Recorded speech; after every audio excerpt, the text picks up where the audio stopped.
Hello everyone, this is Cha Orlajo speaking on behalf of UPMed Class 90 and Class 93 webinar teams. The UPMed webinar series is an initiative of the University of the Philippines Medical Alumni Society. It delves on important, current, and emerging medical topics and is targeted for physicians, especially general practitioners, occupational and industrial health MDs, primary care physicians, family and community medicine physicians, and other health workers. Registration is free and we are now using GoToWebinar. If you're encountering problems as you participate, please log out from the session and rejoin again. You may use the join link sent earlier to your emails, or you can enter the webinar ID 386121579 in the page indicated on the slide or in the GoToWebinar phone app. Due to erratic internet connectivity depending on your area, you may get disconnected during the webinar. If this happens, please restart your session. If you cannot rejoin the meeting room, kindly stream the session at livestream.upm.edu.ph or watch the Facebook Live video on our page. Before we start, here are a few reminders. Your mics are muted throughout the meeting. Use the questions box mainly for your questions or comments. The question and answer portion will be held after the lecture and will be facilitated by our moderator, Dr. Noel Carino. The webinar will run for an hour with 30 minutes allotted for lecture, followed by reaction and a question and answer portion. An evaluation sheet will be sent to your emails after the webinar. Please answer it to receive your certificate. We will now call on Dr. Carino. Our time now in Manila is 12:01 as I am speaking from the IMS building in UP Manila, Padre Faro Street, Manila. Today's topic is vision screening, guidelines, and strategies.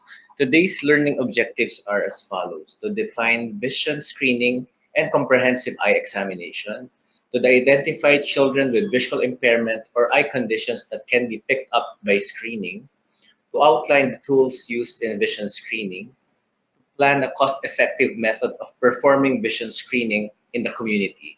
Today's speaker is Dr. Albina Pauline Santiago. Dr. Santiago is a graduate of the UP College of Medicine Class 1990, completed her residency in ophthalmology at the UP-PGH. Dr. Santiago also completed a fellowship in pediatric ophthalmology and adult strabismus at the Children's Eye Center of New Jersey, and another fellowship in pediatric ophthalmology and strabismus at the Jules Stein Eye Institute at the University of California, Los Angeles. At present, Dr. Santiago is a clinical associate professor at the UP College of Medicine and a university researcher too at the Philippine Eye Research Institute. Dr. Santiago also works as section chief of pediatric ophthalmology at all the hospitals now, at PGH, the Medical City, Manila Doctors, and St. Luke's Medical Center, Quezon City. May we now call on Dr. Santiago. Okay. Thank you, Dr. Carino. Good day or good evening, everyone. This is Dr. Pauline Santiago. I was tasked to discuss vision screening strategies and guidelines. These are my disclosures. I am Clinical Associate Professor at the UP College of Medicine, where we teach at the Centro Oftalmológico Jose Rizal. I am staff of Medical City, St. Luke's QC, Manila Doctors, and I'm a researcher also for the Philippine Eye Research Institute. I have no direct financial interests with any of the equipments or toolkits mentioned. The objectives were were enumerated by Dr. Carino, so let's just go ahead and go to our first objective, which is to define vision screening and comprehensive eye examination.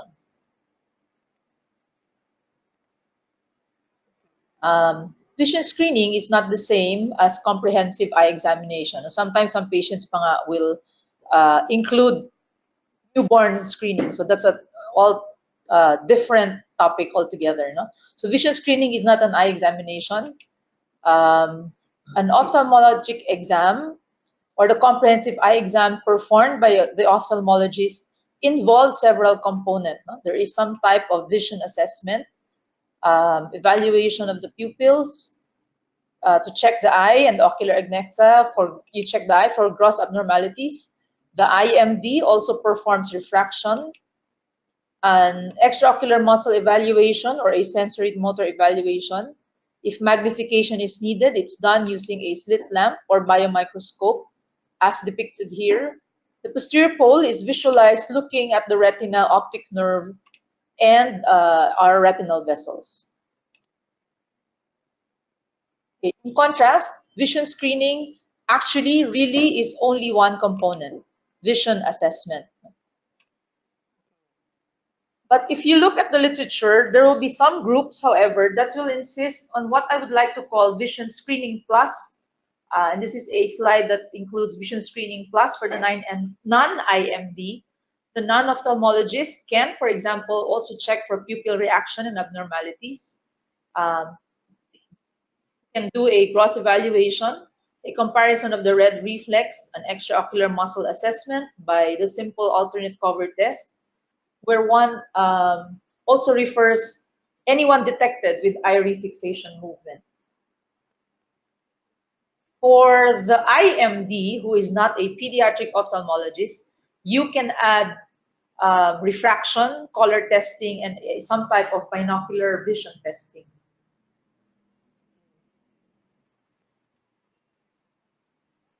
This is an old slide by Dr. Rondaris, which she showed in 2013.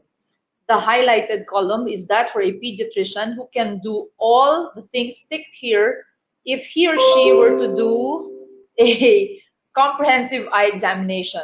Compared to the ophthalmologist, the eye exam is short of a slit lamp evaluation, which can actually be replaced by evaluation using any type of magnification.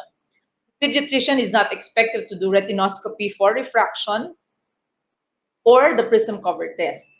The columns under vision screening, which I think should really be called vision screening plus, lists history, corneal light reflex, external eye exam, visual acuity measurement, alternate cover test, and evaluation of the extraocular muscles using ductions and versions. You can imagine how long the screening will take and how resistant barangay health workers, teachers, and even school nurses were when this was being discussed. So this is why rapid screening for an eye anomaly or pathology can be simplified to just visual acuity assessment. Okay. Next objective is identifying children with visual impairment or eye conditions that can be picked up by screening. In 1999, the World Health Organization and the IAPB, or the International Agency for the Prevention of Blindness, came out with a Vision 2020 report for the right to sight. In that document, they stated that 1.4 million children are blind, 1 million of whom are in Asia, which includes the Philippines. While the prevalence is low, estimated only at 0.3 to 1.5 per 1,000 population, the lifetime ahead of a blind child translates to 75 million blind years. If you count Asia alone, if the life expectancy is around 75. The sad part here is 40% of the 1 to 1.4 million blind can actually be prevented or treated. Vision 2020 aimed to eliminate blindness by the year 2020. That's just 2 years away. The interventions aim to prevent projected doubling of avoidable visual impairment from 1990 to 2020. The graph on your right shows that a little over 10 million children aged 5 to 15 years have only uncorrected refractive errors that can be addressed. Okay, this is a complete list of the causes of avoidable childhood blindness from Vision 2020. No child, however, should be blind from a refractive error, and yet it is on this list. In 2003, the American Association for Pediatric Ophthalmology and Strabismus published uniform guidelines for reporting amblyogenic factors detected by preschool vision screening. This was so sensitivity and specificity values can be comparable across studies. Essentially, the factors that should be detected by preschool vision screening should be evaluated using its ability to detect significant refractive errors, strabismus, media opacity, ptosis, and poor vision from other reasons. As automated screening slowly encroached into the practice of vision screening, the same group published guidelines for automated vision screening, Again, these tools target refractive errors that have risks for developing amblyopia, manifest strabismus, and media opacities. So target diseases for vision screening in many studies include refractive errors, which has a prevalence of a little over 20%. Amblyopia occurs in a smaller group, ranging between 0.74 to 6%. Strabismus prevalence is between 2 to 4%, and media opacities, although with devastating effects on vision, occur only in less than 1% of the population studied. So let's define some of our problems picked up by screening. So what are refractive errors or error of refraction? Turn your attention to the eyeball labeled normal vision. Notice how parallel light rays are made to converge or focus by the lens to end on the retina or the macula. That is your normal vision. To simplify the discussion, the eyeball that is myopic is longer than normal, so that those light rays focus in front of the retina. And your farsighted patient or your hyperopic patient has a smaller eyeball, so that the light rays focus behind the retina. And what is astigmatism? Just to simplify the discussion, simply means instead of being shaped like a sphere like this ball, your eye is shaped more like the American football. Amblyopia is a reduction in vision that occurs when the brain does not get the normal stimulation from the eye. This can occur in one or both eyes and occurs only in the immature visual system. If not treated in childhood, the loss of vision can be permanent. Untreated childhood amblyopia remains to be the most common cause of vision loss in adults aged 20 to 70. And amblyopia is most commonly caused by untreated refractive errors, strabismus, or defects in the eye, such as cataract. This is a slide series of what eye misalignment or strabismus is for purposes of those who are not in the ophthalmology field. This is sorry, how do I go back to my other slide? My slide, I think, okay. This slide is a patient with an outward deviation or a left exotropia. This is a patient with an inward deviation or an esotropia. This is a patient with an upward deviation of the right eye or a right hypertropia. And this is a patient with a combination of ptosis and an outward deviation of the left eye. Common media opacities can be seen in cataract and a leukocoria from retinoblastoma or ocular tumor. That ends our discussion on the types of visual impairment picked up by screening. So we now go to the tools that we can use, like animate pa siya. Okay, outline the tools that we can use in vision screening. Okay, visual acuity screening remains to be the current gold standard when you want to do vision screening, unless the child cannot reliably perform such a test. The picture in the previous slide, I forgot to mention, is actually also a tool for vision screening. If you remember your ophthalmology rotation for the doctors or nurses who are here with us, vision that improves with pinhole implies that there is a refractive error that can be improved by giving glasses. These are some of the tools that you can use for children less than 6 years old. Leia symbols and HOTV is a chart.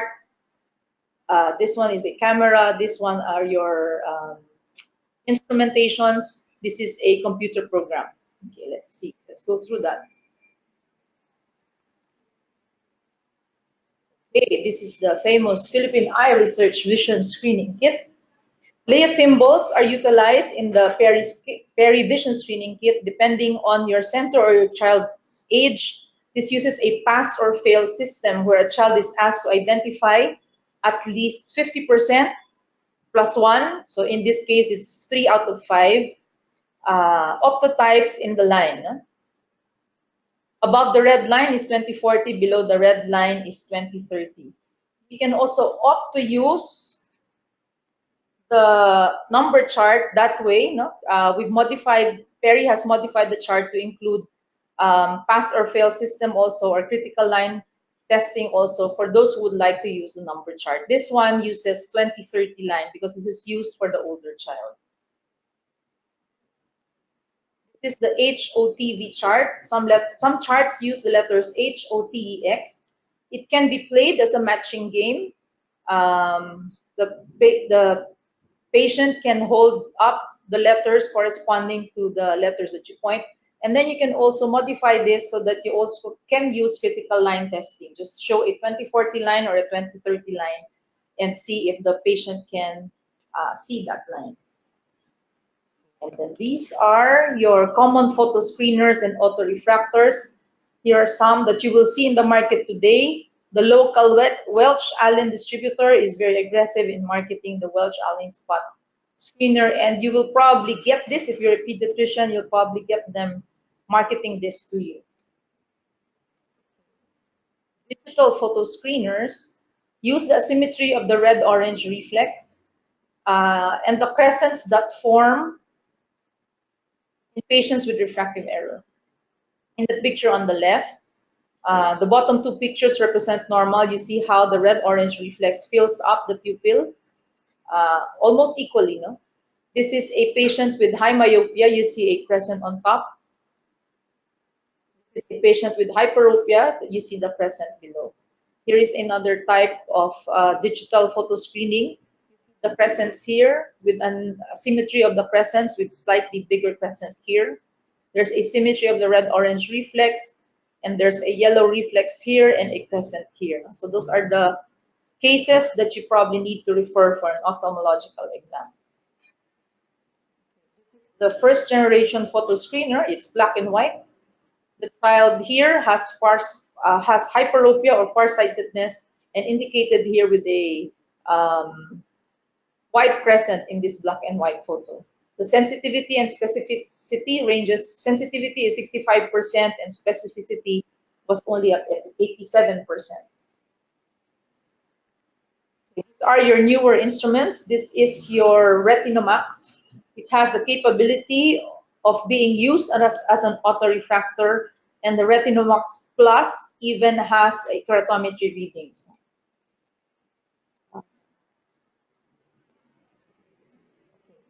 This is the Welch-Allyn spot screener that can be used for refractive errors between plus or -7. I had the opportunity to use this machine as a demo unit in the clinic and have not been pleased with the results. I had a lot of false positives, but I guess it's okay to err on getting false positives if you're going to refer patients for a complete eye exam. Perhaps its utility is not in the ophthalmologist clinic, but none of the screeners. Let's see, this is a printout of the Welch-Allyn spot screener. You see there's a refractive error here. There is your PD here. There's your Hirschberg's light reflex. This is the degree of displacement. So that's indirectly your gaze and your prism problems. So this eye, the spot screener correctly detected that the eye requires an eye exam because of the myopia here or the astigmatism in both eyes. That is your spot screener. Okay, the referral threshold for the Welch-Allyn spot screener for our age group, probably this.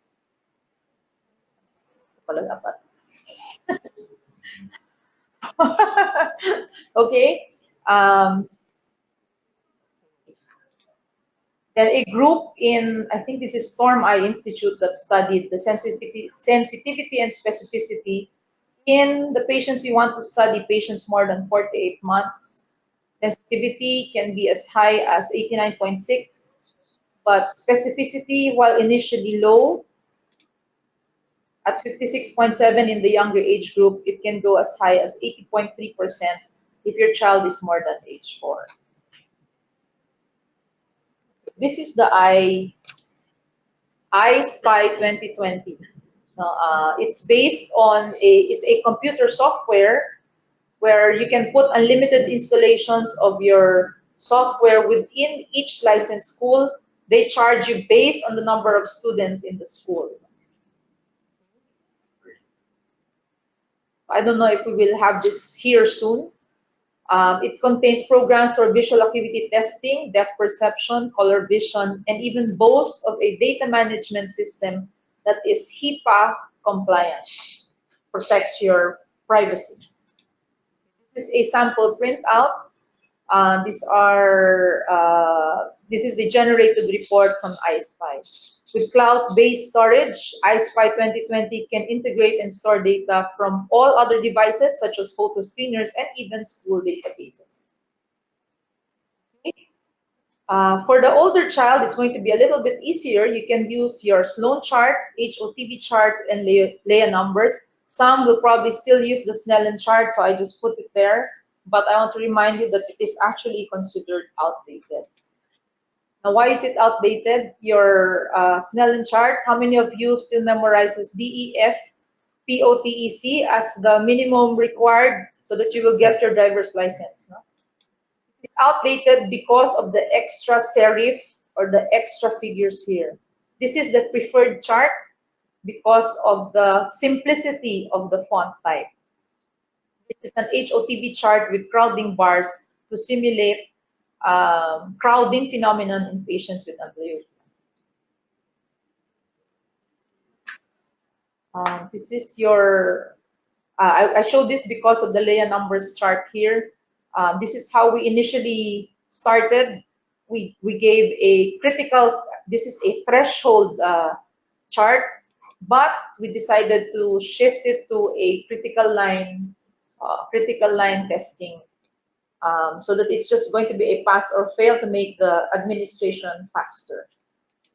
Some tools that you can use, pen light, you can use to check for pupillary reaction. You can use any form of cover to test for movement under the cover using the alternate cover test. You test your ocular muscle movements using ductions and versions. You test for binocular function using a random dot stereogram like this one. And your color vision test, you can use your Ishihara. You're supposed to see a number here. If you don't see the number, is it a 3 or an 8? If you don't see that number, I think it's a 3. If you don't see the number 3, then you probably have some type of color deficiency. Okay.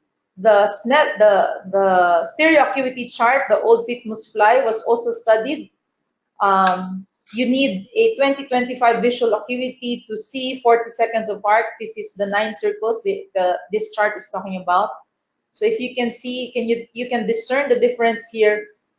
Both your eyes should have at least 20-25. No? So if your vision is 2200, for example, you're only expected to perform well in the first plate.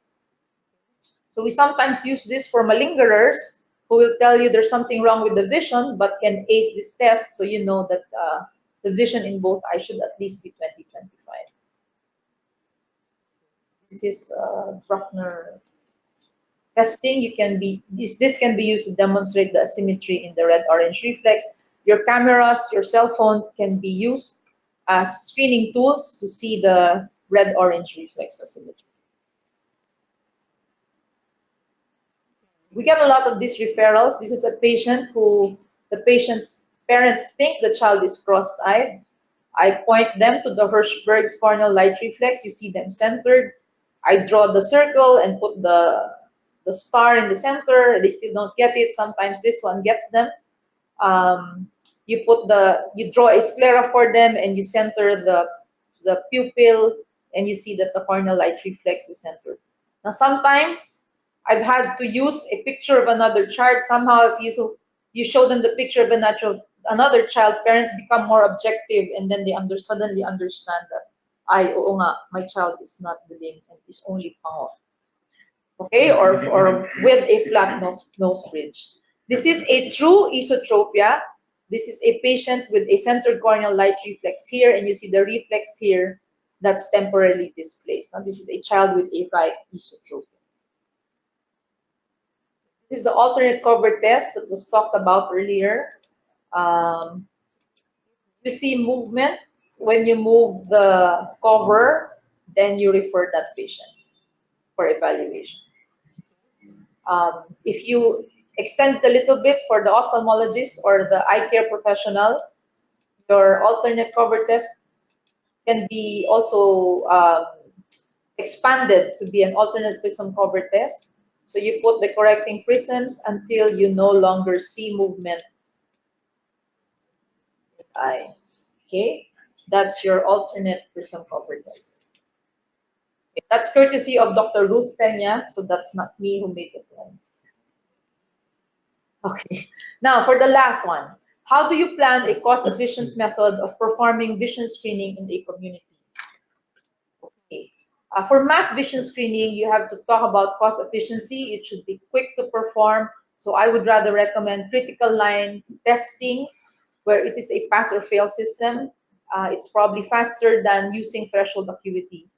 Photo screeners can be used if the child cannot read, or your critical line testing, or you're testing younger children who will not cooperate for your critical line testing. But remember that photo screeners do not actually give you a visual acuity, but really just gives you the risk factors for amblyopia. No? They pick up the risk factors, the high refractive errors that may lead to amblyopia. So you'll have to settle on the sensitivity and specificity issues of your screeners. Then what we found out in some of the communities that we've tested, you actually have to include provision for intervention and giving of eyeglasses. Pag hindi, they stop going to you. Parang if they don't get anything from it, parang they are not encouraged to go see you. Now in the Philippines, we got lucky. You get legislation on your side. Republic Act 10157 established that children will now enter the public school system at age 5 years.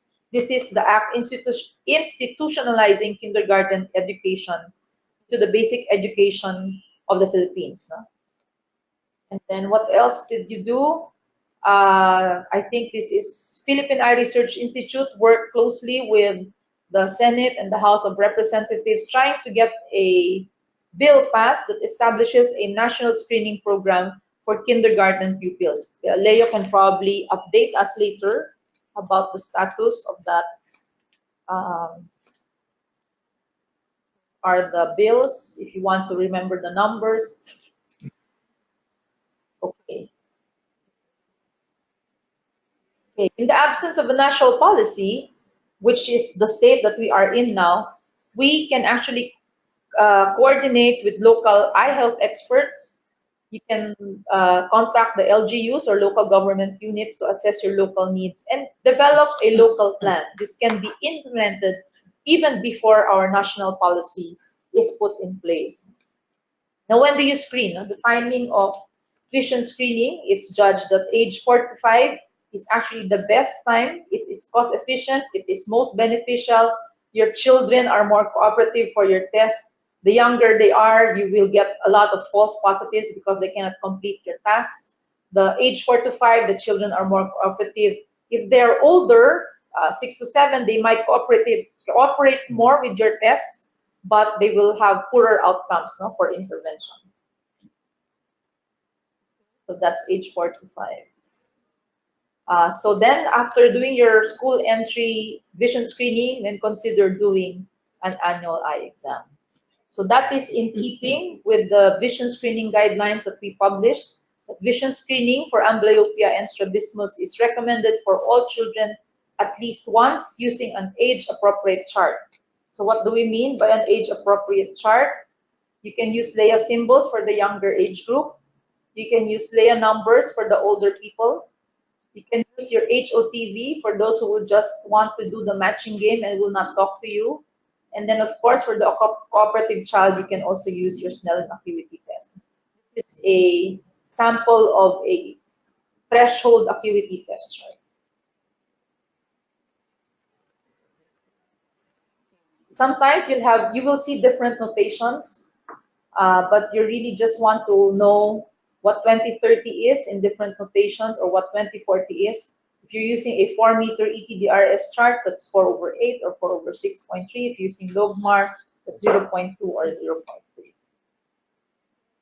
Okay, there are some that will use letter count, so that's 90 letters or 85 letters. This is an actual side-to-side comparison of threshold acuity. This is threshold acuity in using Lea symbols, and this is a critical line acuity, which shown you earlier.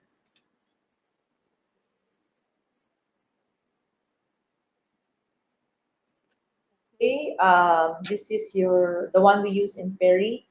For the 4 years old or older, we use the 2030 line. The critical line is pegged at 2030. For the younger child, this is the 2040 line.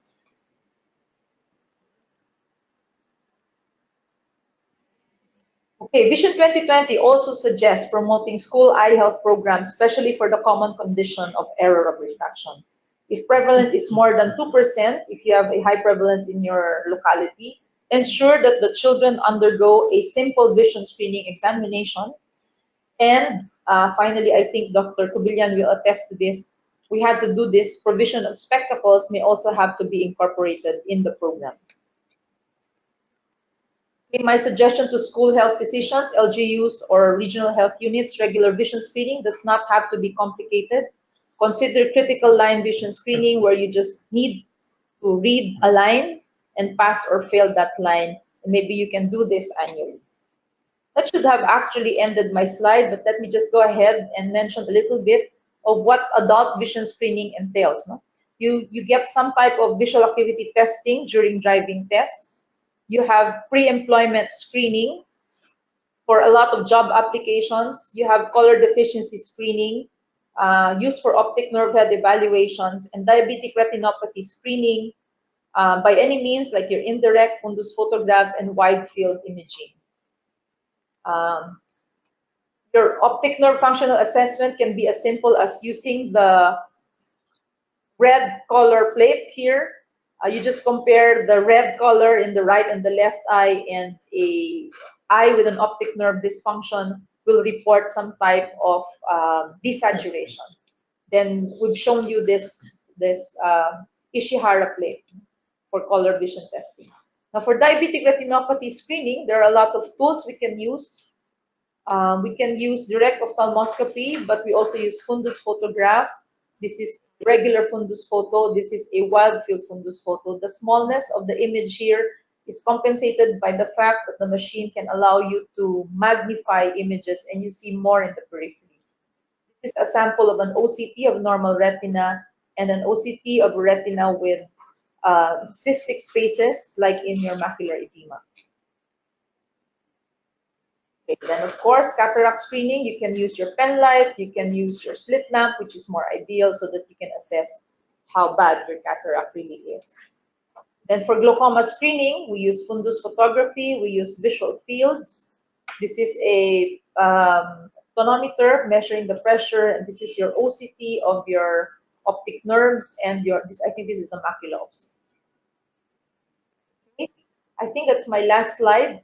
I will end my slide with a quote saying, "The world through the eyes of a child is the purest joy that anyone can experience." Thank you, Dr. Santiago. As expected, it's a very comprehensive lecture, as comprehensive as her notes, which we were copying during med school. We now have 318 logged to the GoToWebinar and 40 through the UP live streaming and Facebook Live. We'd like to thank Manila Doctors Hospital for sponsoring today's webinar. Before we proceed to the question and answer, we'd like to introduce today's reactor, Dr. Leo Kubilyan. Dr. Kubilyan is a graduate of the UP College of Medicine, Class 91. He did his residency in ophthalmology and fellowship in external diseases at UPPGH. He then completed his fellowship in cornea, uveitis, and external diseases at the Francis I. Proctor Foundation, University of California, San Francisco. Also earned his master's in public health at the University of the California School of Public Health. At present, Dr. Cobillan is the director of the Philippine Eye Research Institute, which we shortcut as PERI, and president of the Santa Lucia International Eye Bank of Manila.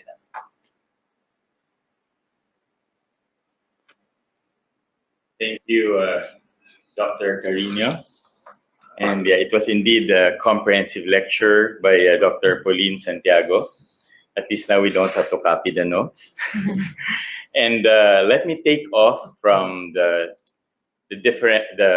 these points on vision screening, which Dr. Pauline presented, that the target diseases for vision screening would include refractive errors and amblyopia, which comprise majority of what we see among children.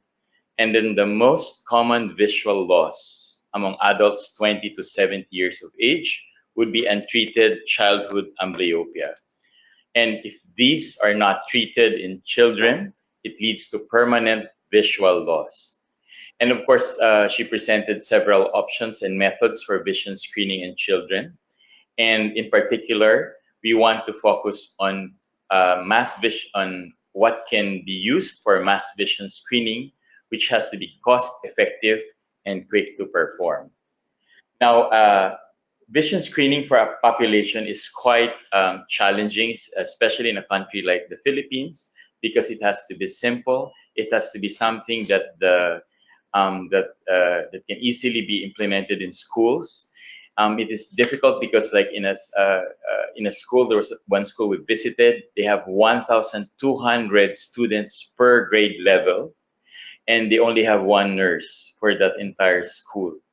And taking from the statistics worldwide, if we extrapolate it for the Philippines, 4 out of 40 pupils. In the Philippines, we have 40 children in one classroom, and 4 out of 40 pupils would have visual problem, and 3 of which would be error of refraction, and 1 would be amblyopia or other conditions. And if you look at the number of schools we have in the country, we have around 40,000 primary schools in the country, and we have around 2 million kindergarten enrollees every year. So with this, we are looking into how we could, there are, in most countries, there's no need for a policy legislation for vision screening because it's part of the regular healthcare delivery system in most countries. But in few countries, we need, like in the Philippines, to have a policy so we can implement this as a mass screening nationwide. And there are several components that we look at. If we work on a policy, we look at evidence-based researches, the recommendation, then we go into legislation, partnership, and implementation. And this usually takes around 3 to 5 years. We look into the evidence-based research for vision screening. We look at the burden of evidence. So since we have around 10%, 4 out of 40 pupils have visual problem. So we can do a mass screening for this. And the test accuracy of the chart that we have is quite good. And the availability of treatment as well. In the majority of cases where there's amblyopia, due to an isometropic amblyopia, the treatment will involve patching one of the treatment for that, and which is cost effective. And we also look at the recommendation of others as well as the experts. So Dr. Pauline mentioned that the best time to screen would be 4 to 5 years of age. In some publications, they have 3 to 4. But in the Philippines, from 3 to 4 years old, we don't see them in our healthcare system, not much. That's past beyond the immunization period, and they are not yet in school. So the recommendation would be the vision screening at school entry. Previously, before the K-12 system, the children in the Philippines would go to school grade 1, 7 years of age. So that would be too late to screen and intervene for a possible amblyopia. But with the K to 12 system, which was done through a Republic Act and has been implemented over the past few years, the kindergarten pupils are 5 years of age. We're able to identify and treat amblyopic children before the age of 7. So Dr. Pauline showed this. No? So this is the kit that the Philippine Eye Research Institute worked on to utilizing one of the charts recommended, which is the Leia symbol chart, and it comes with the transparent key so that it's easy to which object the student is pointing at, and of course the occluders and the standardized distance from the student to the blackboard. And this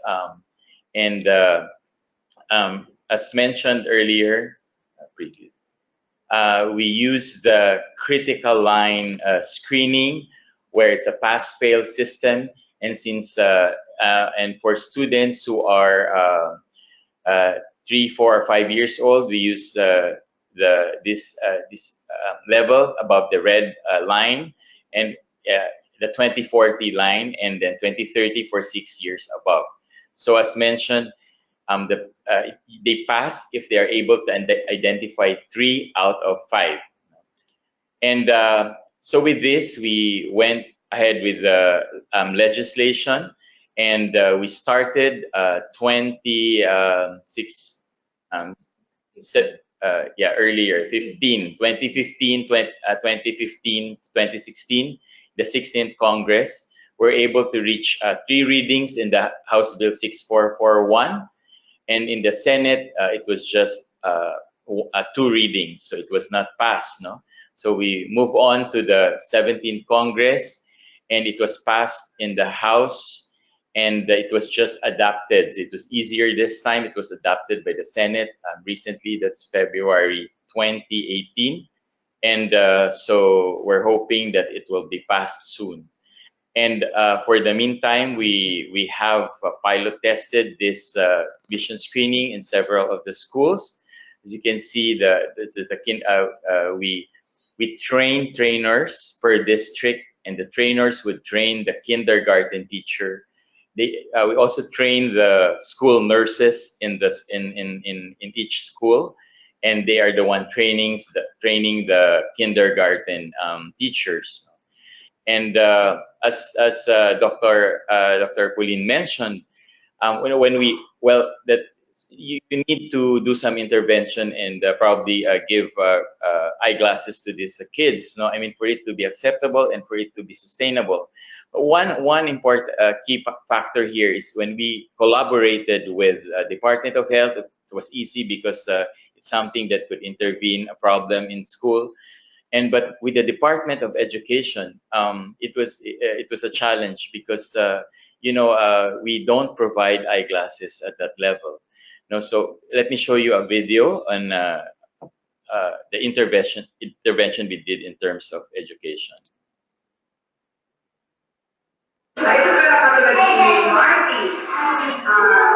Kaya pala natin sinasabi, teacher, bukas na lang susulat, bukas ko na lang ipapas, teacher, sabay ko na lang gagawin. Teacher, pagod na ako eh. Tapos yung lumabas yung screening natin, isa pala si Marty sa baby. Talaga ang problema. Kaya ginawa ko, sinubukan ko siya ilipat sa dulo. Sa baratay, kasi malamang siya eh. Tsaka malaki, kaya hindi ko siya may usarap, kaya ko siya sa dito. Kasi siya pa yung nagulang, natapos, at nakapag-check ng mga gawain. Tapos, nababasa na niya yung sinusulat. So with that, it was easier for us to do this pilot testing and implementing this. We're giving out the kit to several schools. And as an example, in Cavite, they screened 600 pupils, around 90% passed, and then so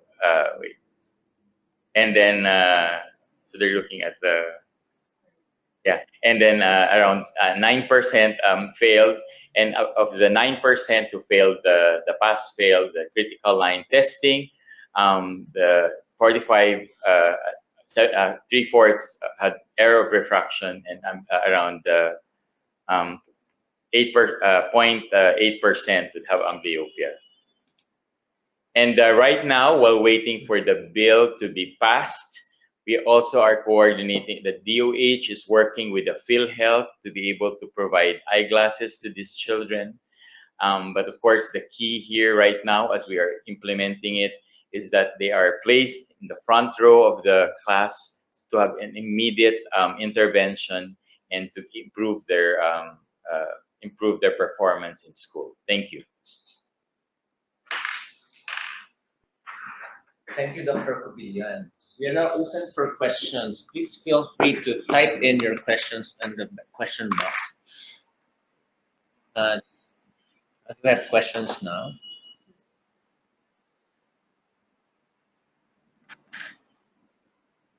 Good AM. Good morning. Do you have any feedback on the primary eye care program of DOH? From Dr. Irma Mendoza, former MHO of Batangas, Municipal Health Office. I think it's Leo who may have feedback. So I don't know what's going on. Yes, the Department of Health, they are working on the primary eye care program. They are in the last few stages of developing guidelines for this, and before it's being rolled out. And I think they will start with the provinces with in the lower quintile of the income group before they move it up for the entire country.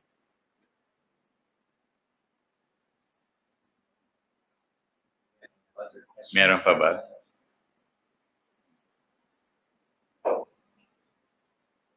Yeah, for me, I noticed this is summertime. It's aside from conjunctivitis, it's also enrollment time, and several schools already have this as part of their program. It's actually a requirement at least the private schools, because I see a lot of this students coming in, and they're required when the first time they enter, and now every year they enter, they're required. However, the vision screening test, the Snellen Chart, are these layer charts commercially available, or is Raspberry need a marketing arm to promote the layer charts and the better charts that we have? Okay. Yes, it's true. No, so with Snellen, you could use it probably in older age group. No, but at the start when they're like 5, they're nonverbal. These children, they can't recognize the letters yet. No, it would be good to use the alternative, the appropriate chart. The Philippine Eye Research Institute are producing the kit, no, the vision screening kit. And right now, supposedly when the bill is passed, the government will distribute it to all the kindergarten schools in the country. And for the meantime, we looked at the corporate sponsors. So we're able to give this out to the different schools. But they can certainly coordinate with the Philippine Eye Research Institute on ways how to get these charts. I think you can order it online, but I think it's cheaper. I think there was a deal because we're third world and it's a research arm.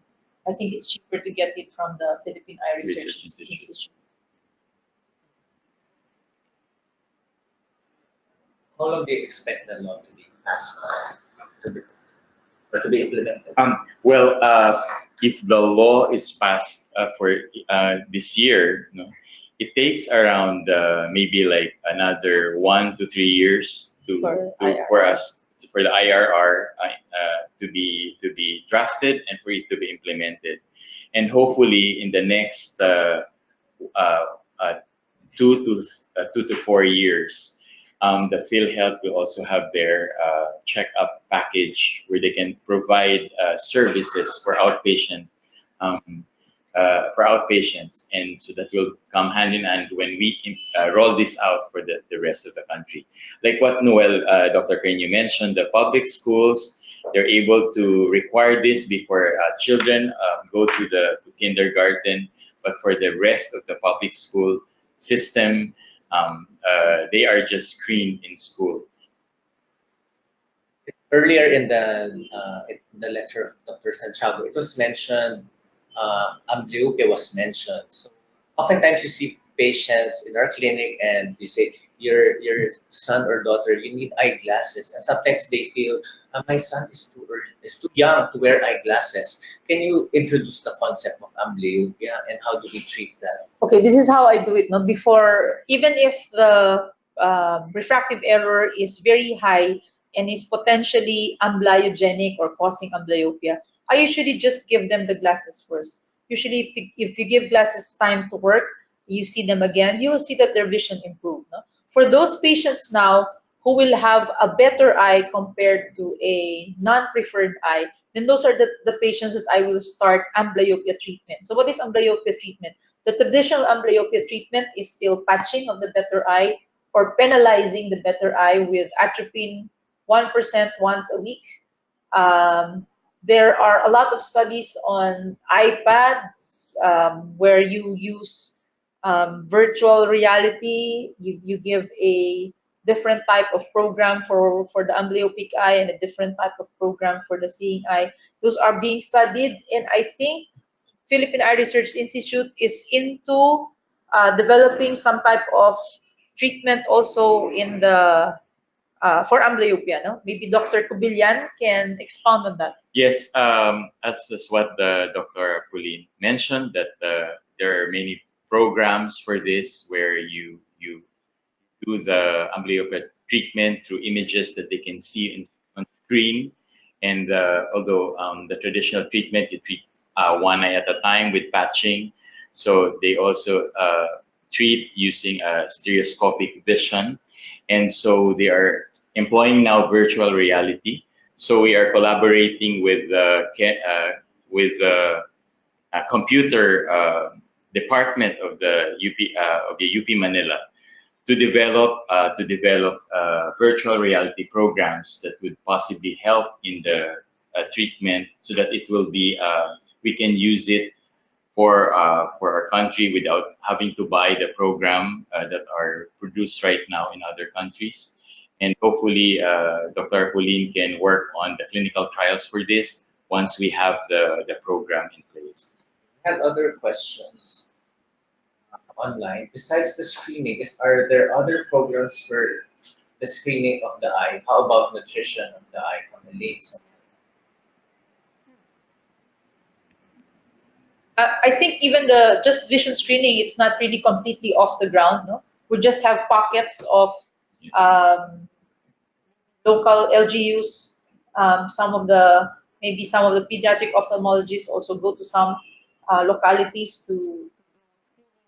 But I think there is really still no national program for screening. No, we're still in the trying to get legislation passed. I'm not sure about nutrition. I don't know anything about that. With nutrition, the government gives vitamin A supplements. Actually, before, when there were a lot of people with children who were malnourished, and there's really a high level of vitamin A deficiency. At a certain, in the severe group of patients with vitamin A deficiency, we were able to see eye diseases caused by vitamin A deficiency. At the time when I was doing residency, we were able to see those eye redness with some indications for vitamin A deficiency. But right now, actually, the level of vitamin A deficiency is still significant, but not at the level where they can produce eye diseases. But we still have the program on vitamin A supplementation with the government. On nutrition, I remember before yung bagong lipunan mas ban. Yes. Tagal mo na matanda. Oo nga. It was eluded by Vice Ganda. Hindi, but Noel, that the program is really important, nutrition. No? As we go around the different and this is we're talking about the nutrition for the kids. No, so we go around screening kids, no, kindergarten. You know, their problem is not really their vision. Some of these kids, when you ask them in the interview, they didn't have breakfast for the day. So when you tell them you have a problem seeing the blackboard, that's less of a problem for them. So hopefully the additional the food, breakfast for children they have programs for that, and hopefully there will be more schools with that. There's another question here. How often do you encounter ethambutol-related visual problems among pediatric patients with primary complex? Is this irreversible if it happened from then to Karasi? I haven't encountered ethambutol toxicity in my practice, although I've been sent patients for screening for ethambutol toxicity. I think our pulmonologists are a little bit careful. As long as you stay within range of the recommended dosage, 15 to 25 milligram per kilogram, if I'm not mistaken, I haven't seen one. Although we continue to monitor them, I haven't really seen one. Is it reversible for those patients that who've had it? Sometimes it's idiosyncratic, sometimes it can be reversible, sometimes it can be irreversible. So yeah, I've seen patients with ethambutol toxicity, but most of the patients we see are like what Dr. Santiago said, that we screen patients before giving ethambutol. But when they do have, yes, it's not consistent, but when you withdraw the drug, some recover, but some don't. Yeah, I believe we have it more in the adult patients because they have the fixed combinations. Right, but in right. children, the dosage is according to weight.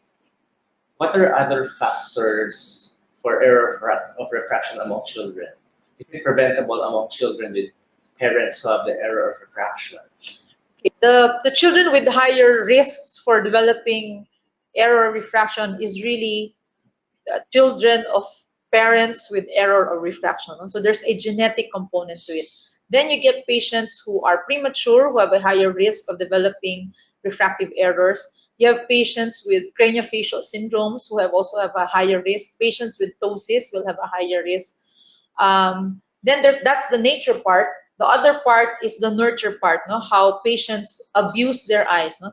I think this younger generation, you see 1-year-old on the iPad or the iPhone playing for prolonged periods of time. No? It creates some changes on your ciliary muscle and predisposes them to earlier development of refractive errors. It doesn't happen all the time, but there are more predisposed patients. So those are the things you can control. No? You cannot control genetics, you cannot control nature, but the nurture part you can control. No? So they don't need to use the iPhone before age 2. No? They don't even need to use the iPhone before age 5, but they do use them as babysitters. No?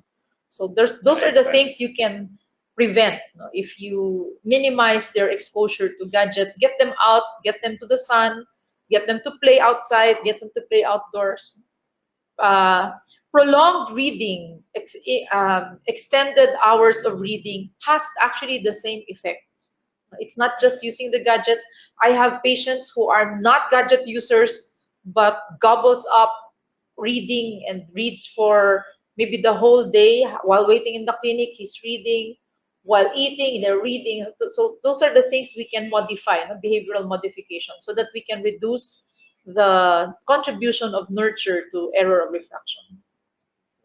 There's another question. I think this is Dr. Alex, who is the orbit specialist. Comment is, I hope you would be able to screen for retinoblastoma because this is mentioned in checking the red-orange leaflets earlier. Together with this program, since this is a life-saving thing, if you can pick up, aside from retinoblastoma, how do you pick up, Pauline, this condition in early age? Because we're dealing with patients who are 5. Alex, I'm with you. No, I am a proponent of universal vision screening, except that's too early for mass application. No? I would rather see all babies first, no? Dilate them in the nursery, then we screen them at 6 months and dilate them and see them inside. see the retina inside. No? But for mass screening, it's going to cripple, I think, the public health system. I don't think we're ready for that. Now, at age 5, if we do pick them up, you will see that they cannot read. So if you do a vision screening at age 5 and they don't read, then you see leukocoria, then you evaluate further, they get referred to the ophthalmologist, then you can pick up retinoblastoma. Someday we will get there, no? Modify the screening to an earlier age because we want to screen them earlier, really. No? But we're not there yet. We will get there. We will work on it eventually once we get this rolled out, and then we have the program continuing. Then the next step is to get to an earlier screening, so that we pick up your retinoblastoma patients. Actually, for mass screening, as we pointed out, it has to be cost effective if you want to include. So we are starting with that. So it's the screening for EOR and amblyopia first. And hopefully in the future we can include the others. But right now, the DOH is also working on screening among patients who would go to the center. And hopefully they will, and they are actually including those indicators. The people who screen would be nurses and the medical doctors in the community. So we are working to also to include those the key points that they have to check, so that the patients can be referred to an eye care professional. Well, for retinoblastoma, it would be a much younger age to pick them up, usually before 2 years of age. And we were taught before that if there's eye deviation and leukocoria, if you can pick it up, then you have to refer the patient. Actually, for everybody who's listening, no, the way to pick up eye deviation is just alternately cover, uncover, alternate your cover, and then if you see any movement, you refer that patient. That's the easiest way to pick up a deviation, because it can be latent. The eyes can look straight, but once you put a cover, you can pick up a latent deviation, and you will pick up a refixation movement and refer those patients.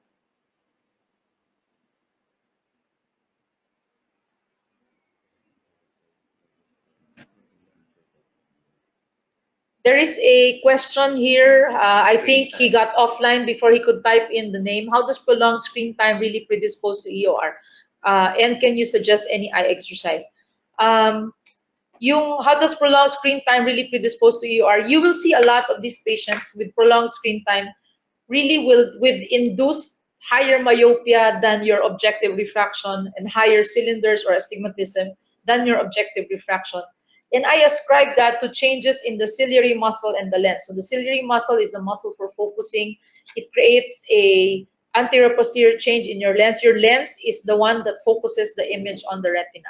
If your ciliary muscle is tired, it's your focusing muscle. If it's tired, then there is a sustained tone or accommodative tone, and you have induced myopia and astigmatism. So requiring glasses, sometimes higher than what you get objectively.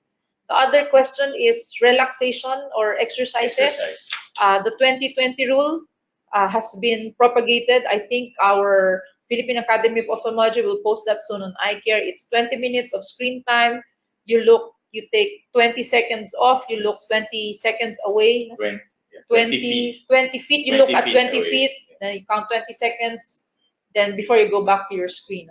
That's breaking the cycle of sustained focusing or accommodation.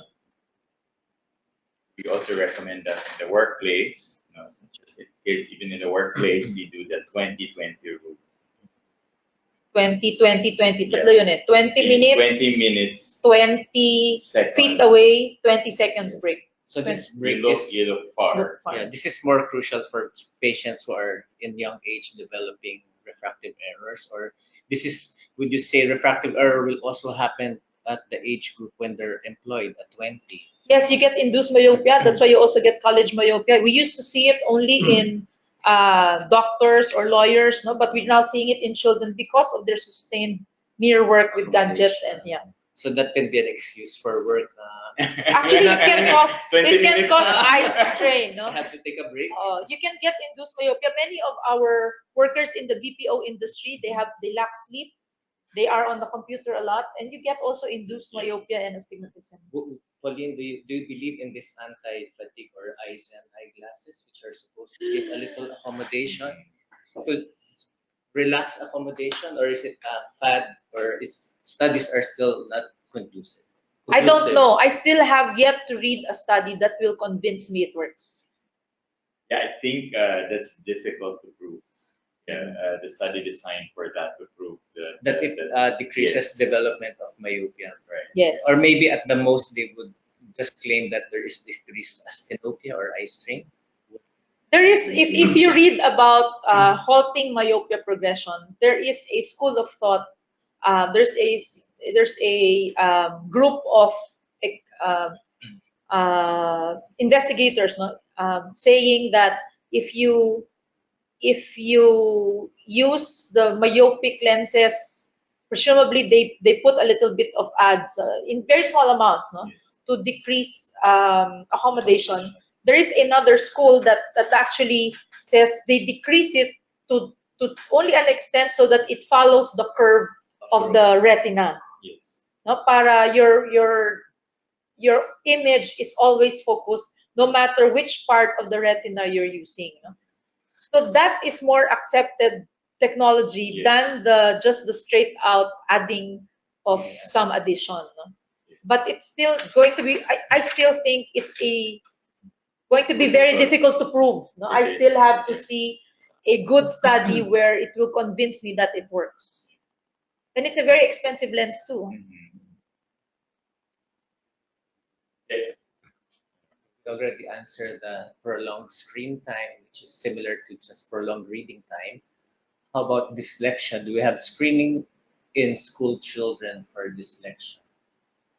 Kasi yung dyslexia is a little bit different, no? I do get referrals because the patient has been diagnosed with dyslexia. But when they're reading the charts in the clinic, they actually do well, no? So dyslexia is really a diagnosis that is not made by the ophthalmologist, but is made by a developmental pediatrician. No? Yes. So your role as ophthalmologist is really just to screen if there is really any other eye problem. We do not diagnose dyslexia. We diagnose eye problems if it's contributory to the difficulty with reading, then you clinch it. It's not dyslexia. It's an eye problem. But dyslexia is a diagnosis by the developmental pediatrician.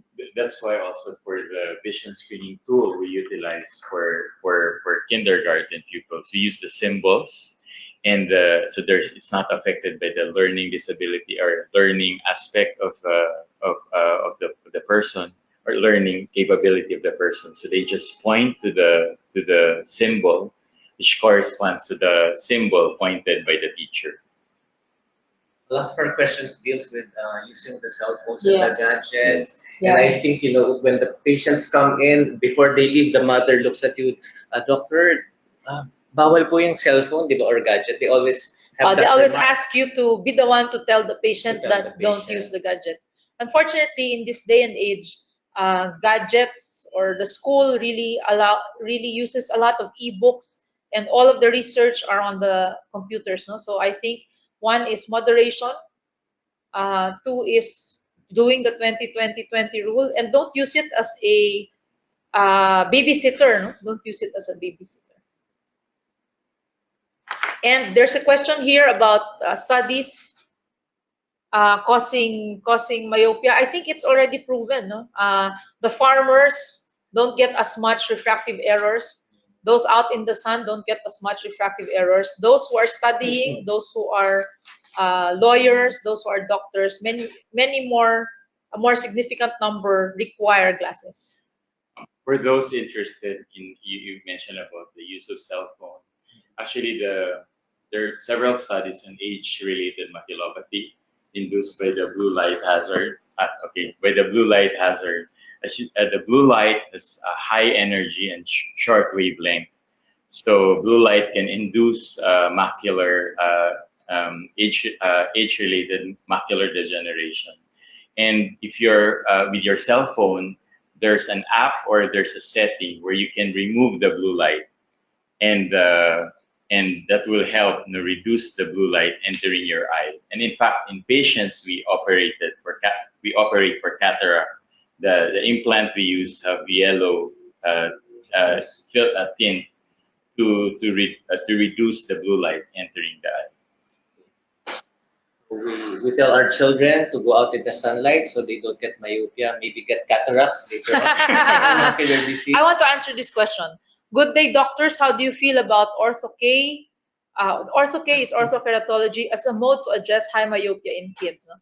I feel very strongly against orthokeratology. What is orthokeratology? It's purposely fitting the eye with very tight, rigid gas permeable lens that the kids wear at night. No? So you flatten the eyeball, you flatten the cornea, the kids sleep with the contact lenses, and they wake up, they remove the contact lenses, and then they don't have to wear glasses during the day because you flattened it, and at night it will relax back to its regular size, so you have to put back the contact lens again. First, there's increased risk of infection. Second, there is increased risk of distorting the cornea because I've seen corneas distorted with ortho-K. When you do your refraction, it's an irregular Myers because the cornea has been flattened or has been deformed. No? Just to graphically demonstrate the effect of putting purposely a tight fit contact lens. Imagine you remember the grandmothers of Chinese descent, no? When they used to wrap the feet so that the feet size do not grow. Those feet are actually deformed feet. They can't walk, they can't stand well. No? So this is the things that I am really against by using orthokeratology. Maybe Dr. Cubillan, as a cornea specialist, can discuss also the effect on the cornea. Well, when you put tight-fitting contact lenses, like in this case, as an example, if you need to refract the patients, sometimes in patients wearing it for several days, you have to wait for at least a month before you can refract them, so that in the hope that during the month the eye would go back to its original shape. And well, I see this also as a problem because when you do this, there's an irregular, there would be the stability of the refraction is not good. So the eyeglasses that you prescribe to the patient, they cannot use it during the time when you are having this intervention done, and then the degree by which it can correct temporarily myopia may not be significant for the current condition of the patient. So in the period where the treatment is being done, they cannot really see well. So we had a very fruitful afternoon. So a lot of the questions were about children, glasses, gadgets, because children, it's really an emotional issue for parents. So let's learn that from this session that we just want to pick up. Do you have a need for glasses? If you need glasses, then we will give you eyeglasses. It's not a disease. The patient will become a normal person after that. So we would like to hear from all of you. Kindly answer the survey you will be receiving at the end of this session. We can assess and improve our webinar. You can also receive your certificate by answering the survey. Invite your colleagues to join the continuing webinar series, like our Facebook page, and subscribe to our mailing list for schedule updates. You can also email us at the UPWebinars 2018@gmail.com for any inquiries. Once again, we would like to thank Manila Doctors Hospital for sponsoring this webinar. On behalf of UP College of Medicine 1993, the UP Medical Alumni Society, we'd also like to thank our collaborator units, UP Manila Information Management Service, National Telehealth Center, UP College of Medicine Postgraduate Institute of Medicine, and Medical Informatics Unit, DOST, ASTI, and of course, Ms. Cha or Halo of AHIN. This is Dr. Carino together with Dr. Santiago and Dr. Cubillan closing this session. We hope you have learned a lot from today's webinar. Join us again next Wednesday, May 16, with Dr. Michael. May 17, Thursday. May 17, Dr. Michael Joseph F. Agbayani. is for our webinar on World Hypertension Day. Know your numbers. Thank you and see you again tomorrow.